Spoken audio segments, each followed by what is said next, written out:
சமைக்கும் போது ஒரு லவ்வோட சமைக்கணும்டா. அதான் பாதி ருசியே. வெங்காயம் நறுக்கும் போது கூட ரசிச்சு நறுக்கணும், லவ்வோட. வணக்கம் அண்ட் வெல்கம் டு இன்லாஸ் சமையல். இந்த வீடியோவில் நம்ம பார்க்க போகிற ரெசிபி கோஸ் பீன்ஸ் பொரியல். இதுக்கு என்னென்ன தேவை, எப்படி ரெடி பண்ணுறதுன்னு பார்த்துடலாம் வாங்க. வணக்கம்ங்க. இப்போ இந்த பீன்ஸ் கோஸ் பொரியலுக்கு நான் வந்து கோஸ் ஒரு 1/4 கிலோ எடுத்தேன். அதை இந்த மாதிரி நீல வாக்கில் கட் பண்ணி வச்சுக்கோங்க, நல்லா கழுவிட்டு. அதே மாதிரி ஒரு 150 கிராம் பீன்ஸ், அதையும் இந்த மாதிரி பொடிச்சு பொடிச்சாக கட் பண்ணி வச்சுக்கோங்க. இப்போ கேரட் பீன்ஸ் பொரியல் வீடியோ ஒன்று போட்டிருக்கேன். நான் கிராம் கணக்கு தெரியாதுன்னா எத்தனை பீன்ஸ், ஒரு 15-20 பீன்ஸ் கூட போதும், அந்த மாதிரி பண்ணிக்கலாம். கட் பண்ணி வச்சுருக்கேன் எல்லாம். அதுக்கு பச்சை மிளகா ஒரு 4 எடுத்திருக்கேன், ராசாக கட் பண்ணியிருக்கேன். ஒரு பெரிய வெங்காயம், அதையும் இந்த மாதிரி பொடிசாக நறுக்கிக்கணும். கொஞ்சம் கருவேப்பிலை, தாளிக்க கடுகு உளுத்தம்பருப்பு. இப்போ அதை எப்படி செய்யலாங்கிறத பார்க்கலாம் வாங்க. பாருங்கள், ஒரு கடாய் அடுப்பில் வச்சுட்டேன். இதில் ஒரு கரண்டி எண்ணெய் சேர்த்துருக்கேன். எண்ணெய் காஞ்சிருச்சு. கடுகு உளுத்தம்பருப்பு சேர்த்துக்குவோம். 1 ஸ்பூன் கடுகு உளுத்தம்பருப்பு. அப்படியே அது பொரிஞ்சோன்னா இந்த கருவேப்பிலையும் அதில் சேர்த்துருவோம்.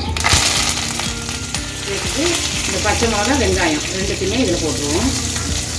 நமக்கு இந்த பீன்ஸ் கேரட் பொரியல் வந்து பீன்ஸ் கோஸ் பொரியல் வந்து இதில் வந்து பீன்ஸ் கேரட் பொரியல் பண்ணலாம், கோஸு கேரட்டு பீன்ஸு 3 சேர்த்து பொரியல் பண்ணலாம். அதே மாதிரி அவரைக்காய் கேரட், இந்த மாதிரி வெரைட்டியாக பொரியல் பண்ணிக்கலாம். ஒரே டிஷ் தான், நான் தேங்காய் போட்டு தான் செய்ய போகிறேன். இதுவே மிளகுத்தூள் சேர்த்தும் செய்யலாம். இந்த பொரியல் வந்து தேங்காய் போட்டு பிடிக்காதவங்க கொஞ்சம் மிளகுத்தூள் சேர்த்துக்கலாம். மிளகுத்தூள் ஜீரகத்தூள் சேர்த்தாலும் நல்லாயிருக்கும். இப்போ இது வந்து குழந்தைங்க சாப்பிடணுன்றதுக்காக நான் மிளகுத்தூள் சேர்க்காமல் தேங்காய் போட்டு செய்ய போகிறேன்.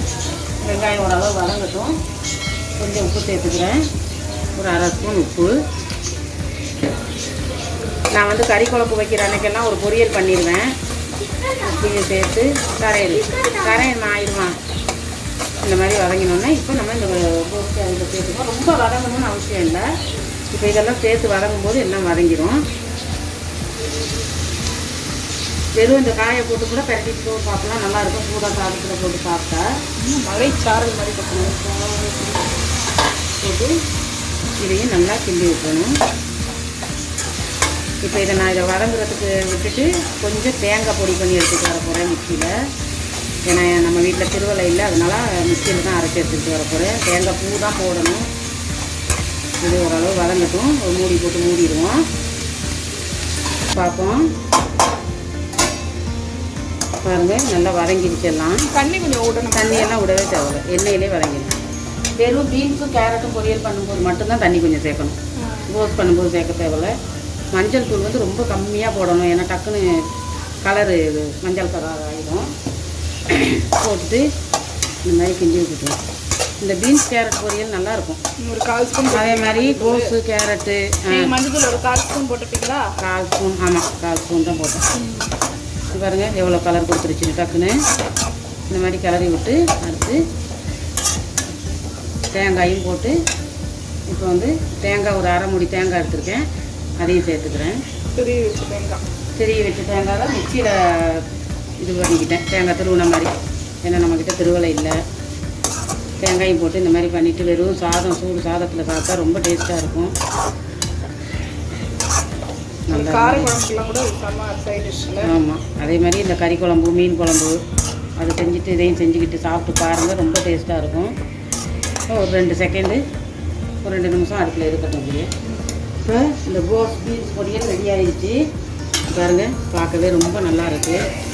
தேங்காய் போட்டோம்னா ரொம்ப டேஸ்ட்டாக இருக்கும். இந்த மாதிரி பொரியல் பண்ணிக்கோங்க. கேரட்டு பீன்ஸு இந்த மாதிரி சேர்த்து பொரியல் பண்ணும்போது கொஞ்சம் தண்ணி தொளிச்சிக்கிட்டிங்கன்னா சீக்கிரமாக வெந்துடும். இப்போ பீன்ஸ் கேரட் பொரியல் ரெடி ஆகிடுச்சு. நம்ம இதை ஒரு பவுலில் மாற்றிக்கிறோம். அவ்வளோதானா? ரொம்ப குயிக்கான ஒரு டிஷ். ரொம்ப சிம்பிளாக ஒரு டக்குன்னு செய்யக்கூடிய ஒரு சிம்பிளான டேஸ்டியான ஒரு சைட் டிஷ், ஒரு பீன்ஸ் கோஸ் பொரியல். எப்படி செய்யணும்னு பார்த்தீங்க. அவங்க சொல்கிற மாதிரி வெஜிடேரியன், அந்த காரக்குழம்பா இருந்தாலும் சரி, ஒரு நான்வெஜ் மீன் குழம்பு, சிக்கன் குழம்பு எல்லாத்துக்குமே தொட்டுக்க ரொம்ப நல்லாயிருக்கும்.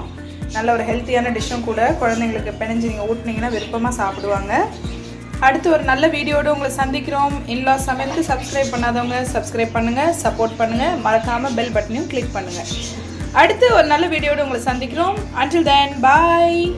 ஏற்கனவே நாங்கள் பீன்ஸ் கேரட் பொரியல் போட்டிருந்தேன். இது வந்து டிஃப்ரெண்ட்டாக இருக்கும். கண்டிப்பாக ட்ரை பண்ணுங்கள். எங்கள் சேனலுக்கு சப்போர்ட் பண்ணுங்கள், சப்ஸ்கிரைப் பண்ணுங்கள். இன்னும் நிறைய வீடியோஸ் போடுவோம். ஓகே, பாய். சமைக்கும் போது ஒரு லவ்வோட சமைக்கணும்டா, அதான் பாதி ருசியே.